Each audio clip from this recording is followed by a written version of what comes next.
আগেরবারে বাবা আমাকে এই গেমটা খেলে বুদ্ধু বানিয়েছিল। এবারে বাবাকে কিভাবে আমি বুদ্ধু বানাই দেখাচ্ছি। चलो भाई देखो अपने क्या कर। বাবা চলো আগেকার মতন রাইটিং আইডেন্টিফাই গেমটা খেলি। আচ্ছা ঠিক আছে চল। আরে হ্যাঁ, আজ যে আমি তোমাকে ধরবো তুমি বলবে। আচ্ছা ঠিক আছে। বলো কুমড়ো, বলো বাঁধাকপি, বলো। পটল।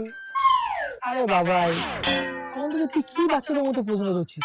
তুমি বড়দের মতো প্রশ্ন না, তারপর না জন্য মজা। अच्छा ঠিক আছে তুমি তোমার কানটা বন্ধ করো, আমি ধরছি। হ্যাঁ, এইবারে তো জন্য মজা। তুই বল, তোমার সব থেকে পছন্দের কাজ কি? বাসন মাজা, কাপড় কাচা। পৃথিবীতে সব থেকে হিংস্র প্রাণী কে? তোর মা। अबे साले তুমি যে এত পরিশ্রম করো, তুমি নিজেকে কিসের পুরস্কার দাবি করতেছ? নোবেল পুরস্কার।